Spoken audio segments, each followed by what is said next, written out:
নমস্কার। আমরা আপিলা চাপিলা থেকে পড়াশোনা করছিলাম। আপিলা চাপিলার পঞ্চম পর্বের মধ্যবর্তী কিছুটা অংশ আমরা আগের ভিডিওতে পড়েছি। আজকে এই সিটিংয়ে পঞ্চম পর্বের শেষ অংশটুকু পড়ব। বছরে একবার দুবার কলকাতা আসতাম, কফি হাউস কেন্দ্রিক আড্ডার গহনে ডুবে যেতে। কিন্তু একটু আগে যা বলেছি, সব মিলিয়ে একসঙ্গে 8-10 দিনের বেশি কলকাতা বাস হতো না। তবে উন্মাদনায় ভেসে যাওয়ার পক্ষে তাই যথেষ্ট। কোনো কোনো দিন অরুণ সরকারকে নিয়ে কবিতা ভবনে বুদ্ধদেব বসুর সঙ্গে দেখা করতে যেতাম।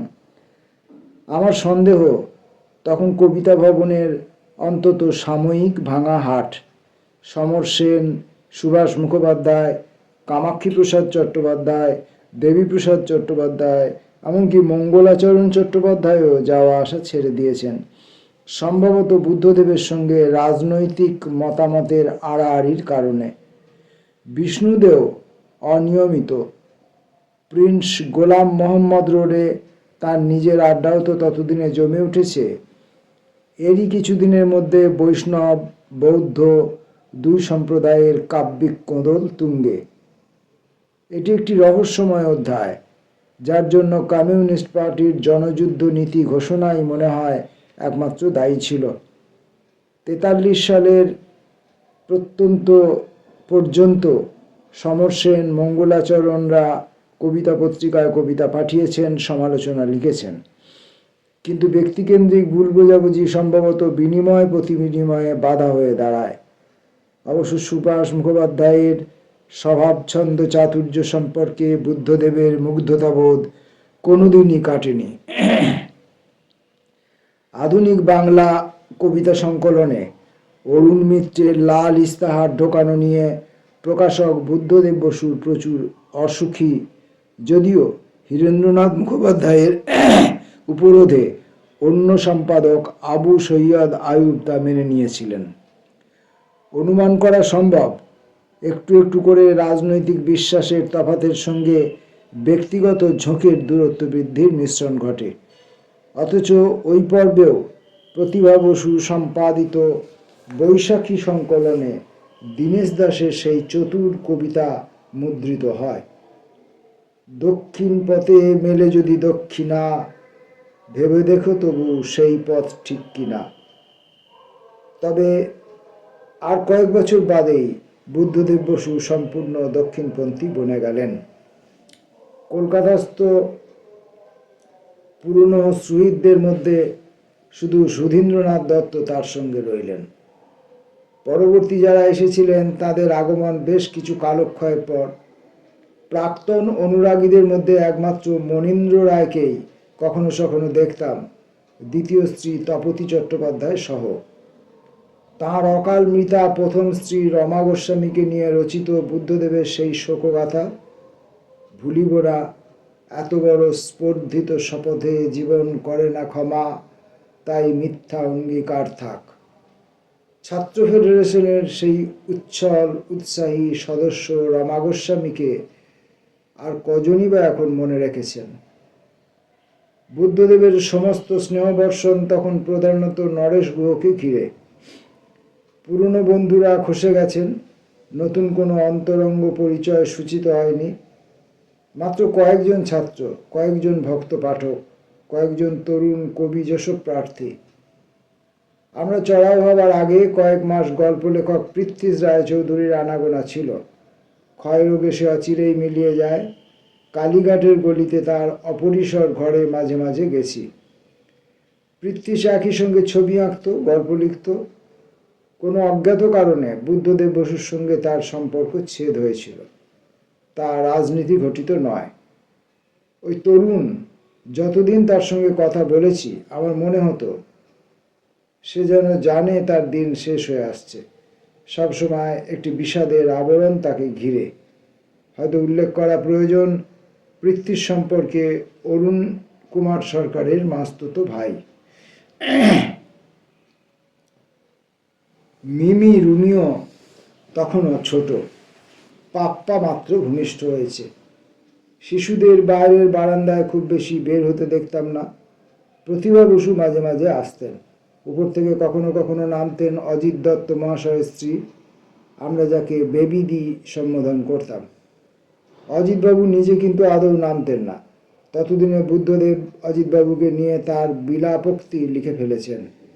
ছিলে তুমি ওস্তাদ ঘুড়ি উড়িয়ে, ছন্দের বাঁকাচোরা মোড় ঘুরিয়ে। এমনটাই বোধ হয় সেই 8 বছরের বন্ধু আমি আর নয়ন কুমারের মতো। ঢাকায় প্রায় স্কুল পর্ব থেকে বুদ্ধদেবের সাহিত্য সখা অজিত দত্ত। অজিত দত্তর তুতো সম্পর্কের ভাই প্রভু গুহ ঠাকুরতা, এদের সম্মিলিত সৃষ্টি প্রগতি পত্রিকা। অজিতবাবু কবিতার উন্মেষ মুহূর্তেও ছিলেন, কিন্তু কোথায় যেন একটি প্রাচীর মাথা তুলে দাঁড়ায়। দুই বাড়ির ছেলেমেয়েরা হরিহর আত্মা অবিরল 202 নম্বরের দোতলাতে তোলা ছুটোছুটি করছে। কবিদের স্ত্রীরাও নৈকট্যে নিবিড়, কিন্তু কবিতা ভবন থেকে বৈশাখী বার্ষিকী যেহেতু বেরোচ্ছে, তার জবাব দিতেই কি অজিত দত্ত নিয়মিত দিগন্ত বার্ষিক পত্রিকা শুরু করলেন ঠিক জানি না।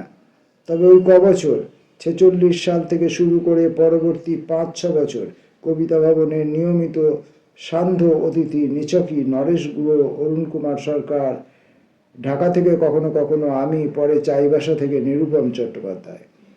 অবশ্যই আসতেন নিউ থিয়েটারের শিল্প নির্দেশক সৌরেন সেন। সৌরেনবাবু অধিকাংশ সময় একপাশে চুপ করে বসে থাকতেন, আমরাই আসর জমাতাম। আমাদের মতো তরুণ ও সদ্য যুবকদের কণ্ঠস্বর শ্রদ্ধা বিনীত থাকত। শুধু বুদ্ধদেবী মাঝে মাঝে তর্ক প্রসঙ্গে উচ্চগ্রাম হতেন, কিংবা আমাদের কোনো রসিকতার হাসিতে গড়িয়ে ফেটে পড়তেন। আরও আসতেন হয় ঢাকা থেকে বা পরে দিল্লি আলিগড় থেকে প্রগতির পুরনো বন্ধুরা মন্মথ ঘোষ, পরিমল রায়, অমলেন্দু বসু। আমি সে সময় আকার বাঙাল, আমার শিক্ষকদের সমাগমে একটু ভরসা পেতাম। নরেশ অবশ্য তখনও পর্যন্ত দ্বিরাচারী। বুদ্ধদেব বসুর প্রতি যেমন সর্বসমাচ্ছন্ন ভক্তি, সেই সঙ্গে বিশ্ববিদ্যালয়ে তার শিক্ষক অমিয় চক্রবর্তী সম্পর্কেও। অবশ্য রিপন কলেজে নরেশ, অরুণ, নীরেন, বীরেন এদের সবাইকেই বুদ্ধদেব পড়িয়েছেন। প্রায় বলতেন বীরেনের যে প্রতিভার প্রতিজ্ঞা, ওর আরও বেশি করে কবিতা লেখা উচিত। 1950 সালে বীরেন্দ্র চট্টোপাধ্যায় কবিতায় প্রকাশিত সেই কবিতা মার্চেন্টের মারে নেই সেই সব খুঁত, বুদ্ধদেব চেঁচিয়ে পড়ে প্রায় পাড়াজড়ো করে ফেলেছিলেন। তার পক্ষে হতাশাব্যঞ্জক, আমাদের কারো কারো পক্ষে মস্ত হর্ষোদ্যোতক। বীরেন কিছুদিনের মধ্যে আশ্চর্য দ্রুততার সঙ্গে অজস্র কবিতা লিখতে শুরু করলেন। সেসব কবিতা রাজনৈতিক আদর্শে আগাগোড়া লেপা। বুদ্ধদেব ছাত্রদের বিপদগামিতায় মাথায় হাত দিয়ে বসলেন।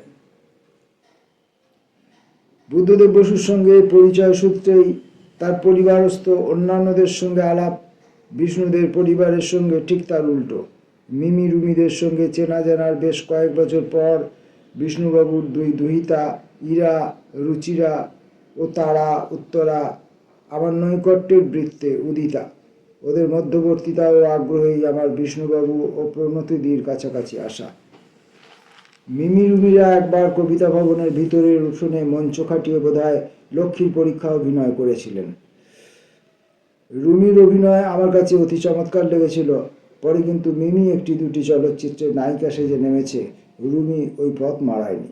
কেন মারায়নি তা নিয়ে এখন আমার দুঃখবোধ। ইরা এখন গাবদা গোবদা গৃহকর্ত্রী, শাশুড়ি মা ও ঠাম্মা, পুত্রবধূ, রবীন্দ্রসঙ্গীত গেয়ে আমাদের মুগ্ধ করে। ইরা নিজেও এখন রবীন্দ্রনাথের চিন্তা ভাবনা অনুভাবনায় তদ্গত প্রাণ। তবে ওকে একটি কথা মনে করিয়ে দিয়ে প্রায় খেপাই। এক সন্ধ্যায় গোলাম মোহাম্মদ রোডের বাড়িতে বিষ্ণুবাবুর সঙ্গে গল্প করে বেরিয়ে আসছি, দেখি বছর দশেকের ইরা ফ্রকবতী, কাকে মস্ত জ্ঞান দিচ্ছে। রবীন্দ্রনাথকে আমি দুই চক্ষে দেখতে পারি না, তার আগা পাঁচতলা ন্যাকামি। 1948 সাল থেকেই আমার রাজনৈতিক মতিগতি বুদ্ধদেব বসু, নরেশ গুহদের প্রতি মেরুতে ভ্রাম্যমান।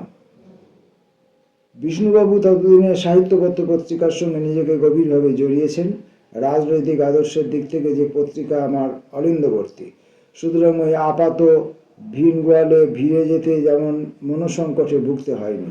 মজা লাগছে এটা মনে করে কাছাকাছি সময়ে সাহিত্যপত্রে বিষ্ণুবাবু আমার একটি কবিতা খুব খুশি মনে ছাপিয়ে দিয়েছিলেন, যাতে ফরাসি অনুর সঙ্গে কনুইর মিল ছিল।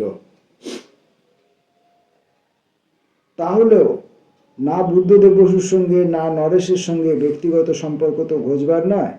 তারা দুজনেই তখন কংগ্রেস ফর কালচারাল ফ্রিডমের গভীর অনুরাগী। ব্যক্তি স্বাধীনতা নিয়ে সদা চিন্তিত। আমার সঙ্গে প্রায়ই লম্বা তর্ক। নরেশের প্রতি বিশ্বাসঘাতকতা করেই একটি কাহিনী এখানে বিবৃত করছি। সম্ভবত 49 সালের দোলের দিনে নরেশের বাসস্থান তখন পাইকপাড়া সংলগ্ন ব্যারাকপুর ট্রাঙ্ক রোডে এক গলির একটি প্রায়ন্ধকার খুপড়িতে। ভোরবেলা আমি ওখানে হাজির। একটু বাদে দুজনে হেঁটে হেঁটে বিটি রোড ধরে শ্যামবাজারের দিকে এগোচ্ছি।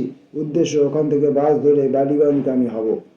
টালা ব্রিজ থেকে সারুদেশে পৌঁছেই দেখি জটলা একদঙ্গল ছেলে হাতে আবির পিচকারি নিয়ে দোলোৎসবে মেতেছে।